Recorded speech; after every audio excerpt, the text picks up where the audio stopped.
তারা ভেবে বসেছে যে তারা যদি প্রধান উপদেষ্টাকে নিয়োগ দিতে পারে তাহলে আর বিশ্ববিদ্যালয়ের ভিসি তো তারাই নিয়োগ দিয়েছে, বিশ্ববিদ্যালয়ের সুইপার থেকে পিয়ন থেকে দারোয়ান থেকে ভিসি সবই তারা নিয়োগ দিয়েছে। নিজেদেরকে তারা জাতি নিয়োগকর্তা ভেবে বসেছে, এই ভাবনাটাকে তৈরি করে দিয়েছেন আমাদের প্রধান উপদেষ্টা স্বয়ং। চিন্তা করছেন, বরং তারা এমন একটা সমাজ এবং এমন একটা তরুণ সমাজকে উস্কে দিচ্ছেন যে তরুণ সমাজটা ধীরে ধীরে বকে যাচ্ছে এবং এক পর্যায়ে গিয়ে তারা এটাকে তাদের অধিকার মনে করতে শুরু করবে। এবং আমি একটা ছোট্ট আহ সাবধান বাণী উচ্চারণ করি, এখন তো গেটের সামনে দাঁড়াচ্ছে বিভিন্ন লোকের আওয়ামী লীগ অজুহাতে, কিন্তু একটা সময় আসবে যখন আপনি দেখবেন যে গ্রামীণ ফোনের বাইরে, গ্রামীণ ব্যাংকের বাইরে এরা চাঁদা দাবি করে এরকম মত করছে। অর্থাৎ আমাদেরকে অত্যন্ত সুকৌশলে একজনেরকে আরেকজনের বিরুদ্ধে দাঁড় করিয়ে দেওয়ার যে প্রক্রিয়া সেটা শুরু করে দেওয়া হয়েছে।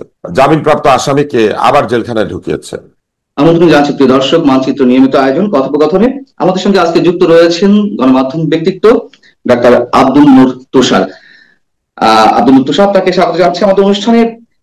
আমরা একটু কথা বলতে চাই যে পরিবর্তিত অবস্থায়ও বর্তমান অন্তর্বর্তী সরকারের সময় নিয়োগ বাণিজ্য, ঘুষ বাণিজ্য, তদবির বাণিজ্য যেগুলো চলছে, সেই বিষয়ের যখন বিতর্ক চলছে তার মধ্যে দিয়ে আমরা দেখলাম যে ঢাকা শিশু হসপিটালে 65 জন চিকিৎসককে কোন ধরনের নিয়ম নীতি তোয়াক্কা না করেই নিয়োগ দেওয়া হলো। আব্দুল তুষার, আমরা অন্য প্রসঙ্গে আসবো, তার আগে এটি একটু আপনার কাছে জানতে চাই, আপনি একজন চিকিৎসক হিসাবে এবং নিঃসন্দেহ সমাজে একজন সচেতন ব্যক্তি হিসেবে, রাজনৈতিক বিশ্লেষক হিসেবে আপনি কিভাবে দেখছেন বিষয়টি? এটা ওয়াদার বরখেলাফ, এটা প্রতিশ্রুতি ভঙ্গ করেছেন তারা, কারণ তারা কথা দিয়েছিলেন যে বাংলাদেশের সকল জায়গাতে নিয়োগ বাণিজ্য বন্ধ হবে, তদবিরে নিয়োগ বন্ধ হবে এবং ব্যক্তিগত পছন্দ অপছন্দের ভিত্তিতে নিয়োগ হবে না, মেধা এবং যোগ্যতাকেই সবচেয়ে অগ্রাধিকার দেওয়া হবে। কিন্তু তারা এখন যেটা করেছেন সেটি সম্পূর্ণভাবে ওয়াদার বরখেলাফ। তারা কোনো কারণ না দেখিয়ে তারা বলেছেন যে তারা টেম্পোরারি নিয়োগ দিয়েছেন, এটা আপাতত একটি মেয়াদের জন্য। কিন্তু এই কথাগুলি হচ্ছে অতীত অভিজ্ঞতা থেকে আমরা জানি ভাওতাবাজি। এই যাদেরকে অ্যাডহক ভিত্তিতে নিয়োগ দেওয়া হলো পরে এদেরকেই দেখা যাবে নিয়মিতকরণ প্রক্রিয়ার মাধ্যমে চাকরি দিয়ে দেওয়া হবে। এর আগে এটা হয়েছে আওয়ামী লীগের আমলে এবং অন্যান্য রাজনৈতিক সরকারের আমলে। আওয়ামী লীগের আমলে স্বাধীনতা চিকিৎসক পরিষদের যিনি সাধারণ সম্পাদক ছিলেন তিনি এরকম অ্যাডহক ভিত্তিতে সোহরাওয়ার্দী হাসপাতালে চাকরি পেয়েছিলেন। মজার ব্যাপার হচ্ছে তার ব্যাচে সবার আগে তিনি প্রফেসর হয়েছিলেন। বিসিএস দেওয়া ডাক্তাররা হতে পারে নাই, সরাসরি নিয়োগপ্রাপ্ত ডাক্তাররা হতে পারে নাই, অ্যাডহক ভিত্তিতে কোনো পরীক্ষায় কৃতকার্য হতে পারেন নাই যিনি, তিনি কোনো চাকরির পরীক্ষা কৃতকার্য হতে পারেন নাই যিনি, তিনি অ্যাডহক ভিত্তিতে নিয়োগ নিয়ে পরে তিনি সবার আগে প্রফেসর হয়েছেন। তো এই সব প্রক্রিয়া আমরা অতীতে দেখেছি। তাই যে কাজটা শিশু হাসপাতালে করা হয়েছে এটি মূলত একটা ভাতাবাজি। এইখানে তারা বলেছেন যে যারা অনারারি করতো, যারা শিশু হাসপাতালে ট্রেনিং নিচ্ছিল এদের মধ্যে থেকে তারা 65 জনকে নিয়োগ দিয়েছেন। এটা কোনো নিয়োগের প্রক্রিয়া হতে পারে না। সকাল বিকাল আপনার সঙ্গে যার দেখা হয়, সে ট্রেনিং করতে এসেছে, আপনি তাকে পড়িয়েছেন, সেই কারণে সে চাকরি পেয়ে যাবে, এটা হচ্ছে স্বজনপ্রীতি, এইটা হচ্ছে পক্ষপাতিত্ব, এইটা হচ্ছে মেধা এবং যোগ্যতাকে অবহেলা করা, এবং এইটা হচ্ছে শিশু হাসপাতালে বিরাজমান বহুদিনের দুর্নীতির একটি চিত্র। তাই আমি মনে করি যে এটা একটা অন্যায়। শিশু হাসপাতালে এর আগেও এই ধরনের দুর্নীতি, শুধু এই বিষয় নয়, শিশু হাসপাতালের খাবারের সাপ্লাই নিয়ে দুর্নীতির অভিযোগ আছে, শিশু হাসপাতালে রোগী ভর্তি করানো নিয়ে দুর্নীতির অভিযোগ আছে, শিশু হাসপাতালে এমন কোন ডিপার্টমেন্ট নাই যেটা নিয়ে দুর্নীতির অভিযোগ নাই। এবং এই সরকারের আমলে শুধু শিশু হাসপাতাল নয়, হোলি ফ্যামিলি হাসপাতাল সহ রেড ক্রিসেন্টের অধীনে যে ডাক্তারদের নিয়োগ হয়েছে সেটি পরীক্ষা করা উচিত। ডায়াবেটিক সমিতিতে যে নিয়োগ হয়েছে সেগুলি পরীক্ষা করা উচিত, এবং অন্যান্য সরকারি জায়গাতে যে নিয়োগগুলি হয়েছে বিভিন্ন জায়গাতে সেগুলিও পরীক্ষা করা উচিত। বিশেষ করে আমি মনে করি রেড ক্রিসেন্টের অধীনে হলি ফ্যামিলি হাসপাতালকে উল্টে পাল্টে তদন্ত করা উচিত এবং রেড ক্রিসেন্টের পুরো কর্মকাণ্ডকে তদন্ত করা উচিত। সেখানে সমন্বয়কের নাম দিয়ে ঢুকে কয়েকজন এমন একটা পরিস্থিতি তৈরি করেছেন যে প্রফেসর ইমরান বিন ইউনুস, যিনি অত্যন্ত শ্রদ্ধেয় একজন মানুষ, তিনি রেড ক্রিসেন্টের বোর্ড মেম্বার, তিনি ফেসবুকে জানাতে বাধ্য হয়েছেন যে এই দুর্নীতির অভিযোগগুলি তিনি স্বচক্ষে দেখেছেন। শুধু হসপিটাল গুলোতে নয়, আমরা দেখছি বিভিন্ন বিশ্ববিদ্যালয়, বিভিন্ন শিক্ষা প্রতিষ্ঠানে, বিভিন্ন সরকারি প্রতিষ্ঠানে, মানে একটা তো ছিল স্বজনপ্রীতি, দুর্নীতি, আওয়ামী লীগ আমলে এগুলো তো ছিলই, এর সাথে যে মবতন্ত্র যোগ হয়েছে, সেই মবের ভয়ে কাউকে কাউকে পদত্যাগ করতে হচ্ছে, জোর করে পদত্যাগ করানো হচ্ছে, অপসারণ করানো হচ্ছে, আবার নিজেদের পছন্দ অনুযায়ী বৈষম্যবিরোধী ছাত্র আন্দোলন কিংবা জাতীয় নাগরিক পার্টি বা এইসব ব্যানারে আরো যারা আছে তাদের চাপে আবার অনেককে নিয়োগ দেওয়া হচ্ছে। যেমন আপনি রাজশাহী বিশ্ববিদ্যালয়ের কুশল বরণ চক্রবর্তী সংস্কৃতি বিভাগের অধ্যাপক, তার একটি পদোন্নতি বিষয় ছিল মব ক্রিয়েট করে তার পদোন্নতি বোর্ডের সভা স্থগিত করা হলো। আবার আরেকটি জায়গায় দেখলাম একটি বিশ্ববিদ্যালয়ের উপাচার্য নিয়োগ দেওয়া হয়েছে, বৈষম্যবিরোধী ছাত্র আন্দোলনের নেতারা স্পষ্টভাবে বলছেন আপনার কোনো যোগ্যতা নেই, আমাদের কারণে আপনি বসছেন। এইগুলাকে আপনি কিভাবে মানে মানে মূল্যায়ন প্রতিক্রিয়া দেখাচ্ছেন? যারা বলেছেন যারা বলেছেন যে আপনার কোনো যোগ্যতা নাই, তাদের কারণে বসেছেন, এই লোকগুলির সঙ্গে আমাদের প্রধান উপদেষ্টা তাল মিলিয়েছিলেন। প্রধান উপদেষ্টা তার একটা বক্তৃতায় বলেছিলেন যে এই ছাত্র বা ইয়াং জেনারেশন তাদের নিয়োগকর্তা। তো তিনি নিজেই তো এটা উস্কে দিয়েছেন। ওনাকে যেভাবে নিয়োগকর্তারা বসিয়েছেন, এবং উনি যেটা অকপটে বলেছেন যে তাদের নিয়োগকর্তা নাকি শুধু একটা group of people, not the whole country, not the whole population, জনতা না। কিন্তু উনি একেবারে পয়েন্ট আউট করে বলেছিলেন যে এই তরুণরা হচ্ছে তার নিয়োগকর্তা। তো এইরকম তারা ভেবে বসেছে যে তারা যদি প্রধান উপদেষ্টাকে নিয়োগ দিতে পারে, তাহলে আর বিশ্ববিদ্যালয়ের ভিসি তো তারাই নিয়োগ দিয়েছে। বিশ্ববিদ্যালয়ের সুইপার থেকে পিয়ন থেকে দারোয়ান থেকে ভিসি সবই তারা নিয়োগ দিয়েছে। নিজেদেরকে তারা জাতি নিয়োগকর্তা ভেবে বসেছে। এই ভাবনাটাকে তৈরি করে দিয়েছেন আমাদের প্রধান উপদেষ্টা স্বয়ং। এইগুলো যে সমালোচনাগুলো হচ্ছে, আমরা যে প্রতিক্রিয়া দেখাচ্ছি, আপনারা যে রিয়াকশন দেখাচ্ছেন, সবকিছু নোটিশ করছেন, কোন ধরনের কোনো লাগাম টেনে ধরা যাচ্ছে না। তার মানে আমরা ভয়ঙ্কর থেকে আরো ভয়ঙ্করতর কিছুতে যাচ্ছি।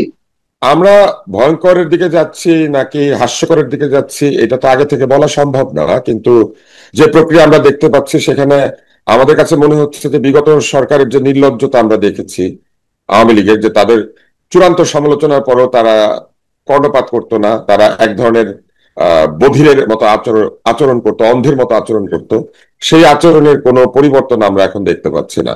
এবং এই যে একজন ভাইস চ্যান্সেলরকে তার সামনে বসে কিছু লোক অপমান করছে, চিৎকার চেঁচামেচি করছে, তাকে বলছে আপনাকে আমরা চেয়ারে বসিয়েছি, এদের বিরুদ্ধে কি কোনো ব্যবস্থা নিয়েছেন ভাইস চ্যান্সেলর কিংবা এই সরকারের কোনো কর্তৃপক্ষ?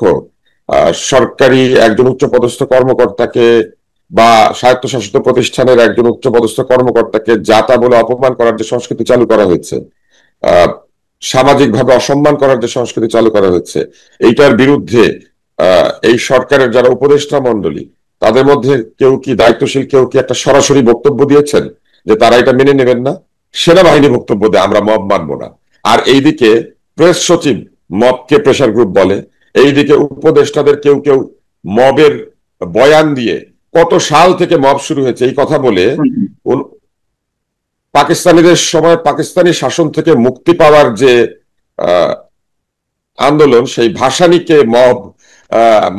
আন্দোলনকে মব, 69-এর গণ অভ্যুত্থানকে মব বলে ব্যাখ্যা করে। তো এইগুলিতে আসলে পরস্পর বিরোধী বয়ান এবং মব সংস্কৃতিকে টিকিয়ে রাখার পক্ষে একটা বয়ান তৈরি করার প্রক্রিয়া। এবং এই যে বয়ান, এই শব্দটাও তারা ব্যবহার করে, কিন্তু কোনটা বয়ান আর কোনটা অসংলগ্ন কথাবার্তা, কোনটা অযৌক্তিক কথাবার্তা, সেটা পার্থক্য করার ক্ষমতাও তারা ধীরে ধীরে হারিয়ে ফেলছে। আব্দুল হোসেন, আমি যদি একটু সাজাই, যে প্রথমেই আমাদের প্রেস উপদেষ্টা মানে প্রধান উপদেষ্টা প্রেস সচিব শফিকুল আলম বলেন তিনি এটাকে প্রেশার গ্রুপ হিসেবে দেখছেন। আর একজন সহকারী প্রেস সচিব মিস্টার ফয়েজ, তিনি বললেন যারা মব মানে এগুলোকে মব বলছেন তারা নাকি সবাই সফট আওয়ামী লীগের, আওয়ামী লীগের পক্ষে কথা বলছেন। তখন আপনি আওয়ামী লীগের, আমি আওয়ামী লীগের, সবাই আওয়ামী লীগের। যারা বিএনপির পক্ষে কথা বলছেন বা বিএনপির মধ্য থেকে তারাও আওয়ামী লীগের। 17 বছরের ফ্যাসিবাদের প্রতিক্রিয়া, আপনি যার কথা একটু আগে উচ্চারণ করলেন, মাহফুজ আলম, তিনি বয়ান দেওয়ার চেষ্টা করেছেন যে আওয়ামী লীগের 17 বছরের ফ্যাসিবাদের প্রতিক্রিয়ায় একটি সামাজিক ফ্যাসিবাদ। আমাদের অ্যাটর্নি জেনারেল, মহামান্য অ্যাটর্নি জেনারেল মোহাম্মদ আসাদুজ্জামান, তিনিও শনিবার একটি অনুষ্ঠানে মন্তব্য করলেন যে একই কথা, যে এগুলো আওয়ামী লীগের দুঃশাসনের প্রতিক্রিয়া।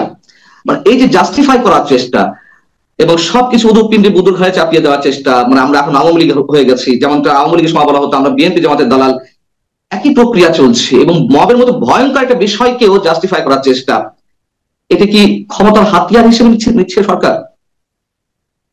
আমি প্রথমে বলি উপদেষ্টাদের বিষয়ে। যদি মবের বিরুদ্ধে কথা বলা, বেআইনি কর্মকাণ্ডের বিরুদ্ধে কথা বলা, দুঃশাসন কিংবা অপশাসন আনতে পারে এমন প্রক্রিয়ার বিরুদ্ধে কথা বললে বা কথা বলাকে তারা সফট আওয়ামী লীগের কথোপকথন হিসেবে চিহ্নিত করেন, তাহলে এপিএস এর বউকে চাকরি দেওয়া ইন্টারভিউ ছাড়া বা স্বজনপ্রীতি করে, নিজের ভাতিজাকে চাকরি দেওয়া, তারপরে এপিএস এর বিরুদ্ধে 300 কোটি টাকার দুর্নীতির অভিযোগ ওঠা, তারপর স্বাস্থ্য উপদেষ্টার ওইখানে 2 ব্যক্তিগত সহকারীর বিরুদ্ধে দুর্নীতির অভিযোগ ওঠা, এইগুলিকে হার্ড আওয়ামী লীগের বৈশিষ্ট্য না? সবচেয়ে হার্ড আওয়ামী লীগার বাংলাদেশে কে ছিলেন? হার্ডেস্ট ছিলেন শেখ হাসিনা। তো শেখ হাসিনার পিয়নের মতো যদি তাদের পিয়নরা আচরণ করে, তাদের এপিএস রা আচরণ করে, তো তারা তো তাহলে হার্ড আওয়ামী লীগের মতো আচরণ করছেন। যারা মবের বিরুদ্ধে কথা বললে তাদেরকে সফট আওয়ামী লীগ বলে, যাদের এপিএস এর বিরুদ্ধে দুর্নীতি আবিষ্কৃত হয় তারা তাহলে হার্ড আওয়ামী লীগ। নিঃসন্দেহে। না, কিন্তু প্রশ্ন হচ্ছে, ঠিক আছে, আমাদের যেই ট্যাগ দিয়াই হোক না কেন, আমরা তো অভ্যস্ত হয়ে গেছি আওয়ামী লীগ সব আপনি বিএনপি জামাত। মানে আপনি যে উপদেষ্টার কথা বলেছেন, উনি বলেছেন আমি বকে দিয়েছি, তো মবকে তো ওনারা বকেও দিচ্ছেন না, তাই না? উনি তো বলেছেন উনি যত ভালোভাবে বকে দিয়েছেন। আচ্ছা, কি আদুরে গলায় বলছে আর কি, হ্যাঁ, আদর হ্যাঁ, উনি করে ভালোভাবে বকে দিয়েছেন। শাসন করছে। না, আমার প্রশ্ন হচ্ছে যে আমাদের কোনো আপত্তি নেই, আমাদের এখন ফ্যাসিবাদের দোসর বানাক, সফট আওয়ামী লীগের বানাক, আবার আওয়ামী লীগ যেমন বিএনপি জামাতের দালাল বানিয়েছিল আমাদেরকে, তাতে কোনো আপত্তি নেই। কিন্তু এই যে উৎসাহ দেওয়াটা, এই যে উৎসাহ দিয়ে টিকিয়ে রাখায় এর মানে মাঝাটা কি, এটির কারণ কি? উৎসাহ দিয়ে টিকিয়ে রাখার মাঝে যা হচ্ছে ফ্যাসিবাদী আচরণ এবং ফ্যাসিবাদকে আরো সমাজের রন্ধ্রে রন্ধ্রে প্রবেশ করিয়ে দেওয়া। ফ্যাসিজম কি করে? ফ্যাসিজম আইনকে বিধানগুলি দেখিয়ে এই ধরনের মত প্রতিপালন করে এবং তাদের বিরুদ্ধে যে কোনো সমালোচনা, যে কোনো কিছুকে ভয় দেখিয়ে মব পাঠিয়ে দমন করার চেষ্টা করে এবং মবের ভয় দেখিয়ে নিজেদের অসৎ উদ্দেশ্য চরিতার্থ করার চেষ্টা করে। আপনি কাউকে আইনসঙ্গতভাবে পদ থেকে সরাতে পারছেন না, আপনি মব পাঠিয়ে টেনে হিচড়ে নামিয়ে দিলেন। আপনি কাউকে অসম্মান করতে পারছেন না, আপনি মব পাঠিয়ে কিছু জুতা ঝুলিয়ে দিলেন, কিছু ময়লা নিক্ষেপ করলেন। এই যে প্রক্রিয়া, এই প্রক্রিয়া চালু রাখার জন্য এরা নিজেদের মত তৈরি করে মবকে ব্যবহার করছে। কারণ যতই দিন যাচ্ছে তারা আইন শৃঙ্খলা পরিস্থিতির উন্নতি করছেন না, তারা বেআইনি কর্মকাণ্ডকে উৎসাহ দিচ্ছেন, তাদের লোকজন গিয়ে একে সিটে বসিয়েছি ওকে সিট থেকে সরিয়ে দাও সেই দাবি করছেন, তারা পুলিশ থানা ঘেরাও করছেন মামলাহীন লোকজনকে গ্রেপ্তার করার জন্য, তারা মানুষের বাড়ির তলে গিয়ে তাকে বের করে আনার চেষ্টা করছেন, কারো কারো বাড়িতে ঢুকে পড়ে তার জুতা জামা, তার ব্যবহার্য কাপড় চোপড়, ওই বাড়িতে মালিক নাই কেউ নাই, সেগুলি হাতে করে নিয়ে বেরিয়ে যাচ্ছেন, লুটপাট করছেন। এইগুলিকে জায়েজ করার জন্য তারা মব প্রতিপালন করছেন। মব যদি এতই ভালো লাগে, তারা নিজেদের আশেপাশে নিরাপত্তা বাহিনী না রেখে মব নিয়ে ঘুরুক, মব তাদেরকে পাহারা দিক। মব তো খুব ভালো, মব তো খুব ভালো, তাই না? এক একজন ওই সোমালিয়া ট্রাইবাল লর্ডের মতো আচরণ করতে শুরু করেছেন এবং তারা এমন একটা অবস্থা তৈরি করেছেন যে তারা এমন ভাব দেখাচ্ছেন। একজন বলেছেন যে বাংলাদেশে তো পুলিশ ছিল না কিছুদিন, তখন কি আইন শৃঙ্খলা রেখেছিল? বাংলাদেশে ঠিক আছে, পুলিশ সেনাবাহিনী সব ব্যারাকে পাঠিয়ে দেন, বাংলাদেশের সবকিছু ব্যারাকে পাঠিয়ে দিয়ে আবার সেইভাবে দেখি চালান বাংলাদেশ। এইগুলো কি কোনো যৌক্তিক কথাবার্তা? এইসব অযৌক্তিক কথাবার্তাকে তারা আবার তাদের গায়ের জোরে এবং তাদের এই মবের জোরে তারা এক ধরনের জায়েজ করার চেষ্টা করছেন। এবং আপনি যে উদাহরণগুলো খুবই সংক্ষেপে অনেকগুলো বিষয় নিয়ে এসেছেন, কোথায় কোথাও মব হচ্ছে। চট্টগ্রামে একজন আওয়ামী লীগ নেতার ছেলের বিয়েতে যেভাবে মব ক্রিয়েট করা হলো, যেভাবে গাড়ি তল্লাশি করা হলো, আমন্ত্রিত অতিথিরা যা আশা করছে, তার মধ্যে ওই অভিযুক্ত আওয়ামী লীগ নেতা, তার নাকি মামলা আছে। একটা সামাজিক অনুষ্ঠান মানুষ করতে ভয় পাচ্ছে। এবং অ্যাটর্নি জেনারেল মোহাম্মদ আসাদুজ্জামান তিনি ওই একই অনুষ্ঠানে, শনিবার যে অনুষ্ঠানের রেফারেন্স আমি দিলাম, সেখানে বলেছেন আওয়ামী লীগ যারা পরোক্ষ প্রত্যক্ষ ভাবে করেছে তারা সবাই অপরাধী। অর্থাৎ এই কথা বলে তাদেরকে কথিত আইনের আওতায় আনা হবে, সেটি আনলে তাও ভালো।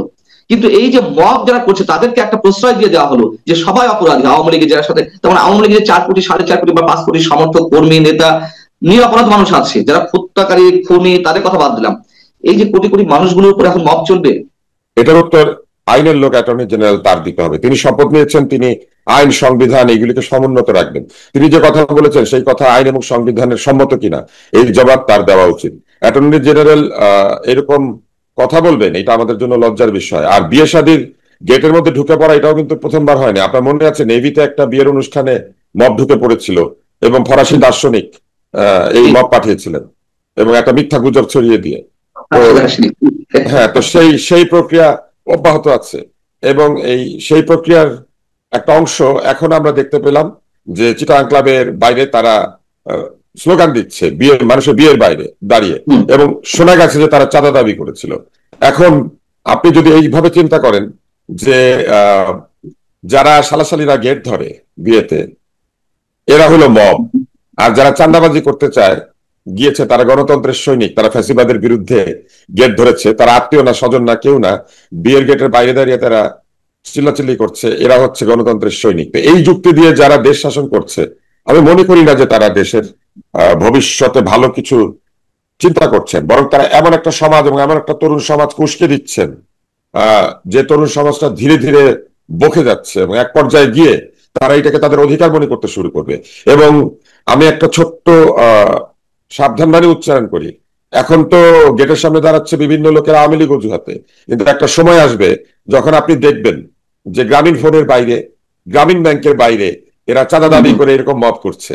এইটা নিয়ন্ত্রণ করা যাবে না, কিন্তু এটা কিন্তু একটা ভয়াবহ অবস্থায় চলে যাবে। এবং সেই জায়গা থেকে তো আমরা একটা এক্সাম্পল দিতেই পারি, যেমন আইন উপদেষ্টা অধ্যাপক আসিফ নজরুলের কার্যালয় ঘেরাও করার একটা আহ্বান জানানো হয়েছিল। আপনি যাদেরকে ফরাসি দার্শনিক বলছেন, আমি তো বলি ওহী নাজিল হয়, বিদেশ থেকে ওহী নাজিল হয়, এবং এই ওহী যে মানে দূতগুলো নিয়ে আসে বা যে মেসেজ গুলো নিয়ে আসে সেগুলো আবার সরকার বাস্তবায়ন করে।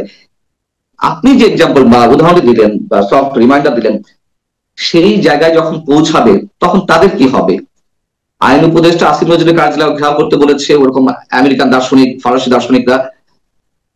পরবর্তীতে আপনি কি শুধু এটা সফট রিমাইন্ডার হিসেবে বলেছেন, নাকি এরকম কোনো বাস্তবতা দিব্য দৃষ্টিতে আপনি দেখছেন যে দেখেন, আমি আমি বহুদিন আগে একটা জায়গাতে এই কথাটা বলেছিলাম যে আপনি যখন সমাজে এরকম বেআইনি তৎপরতা চালু রাখবেন, তখন যারা ভিকটিম তারা নিজেরা আইন হাতে তুলে নিয়ে নিজেদেরকে প্রোটেক্ট করার চেষ্টা করবেন। এটা হচ্ছে একটা স্বাভাবিক প্রক্রিয়া। যখন এটা শুরু হবে তখন দেখা যাবে যে এলাকায় এলাকায় ওয়ারলর্ড তৈরি হচ্ছে, অর্থাৎ এলাকায় এলাকায় বাহিনী তৈরি হচ্ছে যারা একে অন্যের এই মব সন্ত্রাস প্রতিহত করার জন্য একে অন্যের বিরুদ্ধে দাঁড়িয়ে যাবে। এবং আজকে যে স্ট্রিট গ্যাং এর কথা আমরা শুনি, সেই রকম অ্যাডাল্টদের গ্যাং তৈরি হবে, এরিয়া ভিত্তিক গ্যাং তৈরি হতে শুরু করবে, এবং তারপরে দেখা যাবে যে এরা এই নিজেদেরকে প্রোটেক্ট করার জন্য সশস্ত্র হওয়ার চেষ্টা করবে। অর্থাৎ আমাদেরকে অত্যন্ত সুকৌশলে একজনেরকে আরেকজনের বিরুদ্ধে দাঁড় করিয়ে দেওয়ার যে প্রক্রিয়া, সেটা শুরু করে দেওয়া হয়েছে। এবং ভিকটিমরা যদি নিজেদেরকে বাঁচানোর জন্য মারামারি কিংবা আহ এক ধরনের নিজেদেরকে লাঠি হাতে তুলে নেওয়া কিংবা অস্ত্র হাতে তুলে নেওয়ার একটা জায়গায় নিয়ে চলে যায়, তখন যে পরিস্থিতিটা তৈরি হবে সেই পরিস্থিতিটা সোমালিয়ার মতো, লেবাননের মতো, সিরিয়ার মতো অবস্থা। এইটা তো আমরা দেখেছি হতে। রবার্ট ফিস্কের বই আছে, সেই বইয়ের মধ্যে এটার কথা বলা আছে। বা এই ধরনের আরো বই আছে পলিটিক্যাল হিস্ট্রি, যেখানে কিভাবে এই গৃহ সন্ত্রাস চালু হয়ে যায় নাইজেরিয়ার মতো কিংবা আফ্রিকার অনেক বিবদমান দেশের মতো, সেটার কিন্তু ইতিহাস আছে। ফলে আমরা কিন্তু অত্যন্ত শঙ্কিত যে আসলে কোথায় এরা ঠেলছেন আমাদেরকে। আর এদের যে অ্যাটিচিউড, সেই অ্যাটিচিউডের মধ্যে আইনের শাসন প্রতিষ্ঠার কথা তারা মুখে মুখে বলেন, কিন্তু তারা আইনের শাসন প্রতিষ্ঠার লক্ষ্যে কোনো কার্যকর পদক্ষেপ নেন না এবং কার্যকরী হতে দেন না। তাদের মনের ইচ্ছা মতো একই কাজকে তারা কখনো বলেন আইনি, কখনো বলেন বেআইনি। ফলে এই যে পরস্পর বিরোধী আচরণ এবং অবস্থা, এই অবস্থা শেষ পর্যন্ত কাউকেই এই আগুনের বাইরে রাখবে না। তারা যে আগুন জ্বালাচ্ছেন সে আগুনের বাইরে তাদেরকে রাখবে না। আমার শেষ কোশ্চেন যেটা আমি জানার চেষ্টা করছিলাম, হয়তো আপনি খেয়াল করেননি, আমি প্রশ্ন আবারও করছি এবং এটার উত্তর নিয়ে আমরা শেষ করবো। সেটা হচ্ছে যে আপনি নিজেই মাঝখানে বলেছেন এরাই তো প্রধান উপদেষ্টা নিয়োগকর্তা। যেহেতু এরাই নিয়োগকর্তা, আহ পদ পদবি ধরে রাখার জন্য বা সরকার টিকিয়ে রাখার জন্য ভয়ে তাদের বিরুদ্ধে কিছু বলা হচ্ছে না, নাকি নির্বাচন প্রলম্বিত করতে এরকম একটা আনরেস্ট সিচুয়েশন ক্রমাগত ভাবে অব্যাহত ভাবে ধরে রাখতে ইচ্ছাকৃত ভাবে তাদেরকে নিয়ন্ত্রণ করা হচ্ছে না বা উৎসাহিত করা হচ্ছে? আপনার কি মনে হয়?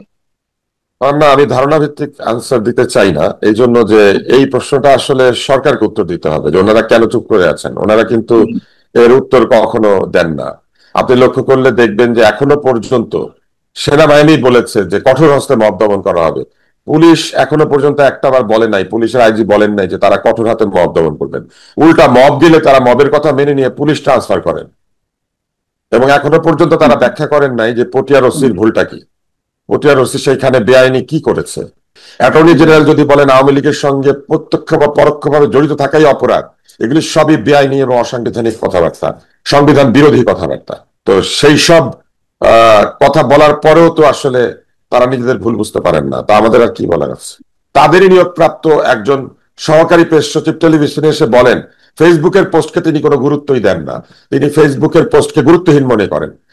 যার নিয়োগকর্তা সরকারের গুরুত্বপূর্ণ ব্যক্তি এবং তার নিজের বস প্রধান প্রেস সচিব, ফেসবুকে দিনে রাতে পোস্ট করেন, জি তিনি সরকারি প্রেস সচিব হয়ে বলেন যে ফেসবুকের পোস্টের কোনো গুরুত্ব নাই, উপদেষ্টারা সারাদিন ফেসবুকে পোস্ট করতে থাকেন, সেটা নিয়েও কোনো সমস্যা নাই।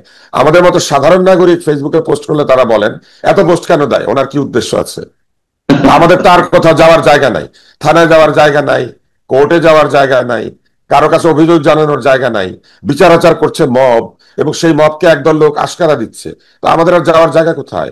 ওনারা ধীরে ধীরে নাগরিকদের সুবিচার চাওয়ার সমস্ত রাস্তা বন্ধ করে দিচ্ছেন। নিজেদেরকে তারা গণতান্ত্রিক দাবি করেন, কিন্তু তাদের আচরণে গণতন্ত্রের লেশমাত্র নাই। তারা শুধুমাত্র আমাদের মতো কিছু লোককে সমালোচনা করতে দিচ্ছেন আপাতত। কবে সেইখান থেকেও তাদের মন সরে যাবে এটাও কিন্তু আমাদের জানা নাই। এর বাইরে এই যে কথা বলতে দেওয়া ছাড়া, এর বাইরে তাদের আচরণের মধ্যে তারা মাঝে মাঝেই বলেন যে শেখ হাসিনার প্রেতাত্মা দেখা যায়। তো তাদের আচরণের মধ্যে মোটামুটি আওয়ামী লীগ সরকারের সমস্ত দুষ্ট লোকদের প্রেতাত্মা মাঝে মাঝেই দেখা যাচ্ছে। তো এইটা তো আমাদের জন্য খুবই আশঙ্কাজনক। নিঃসন্দেহে। অনেক ধন্যবাদ ডক্টর আব্দুল মুত্তসর আপনাকে। দর্শক শেষ করছি, ভালো থাকুন।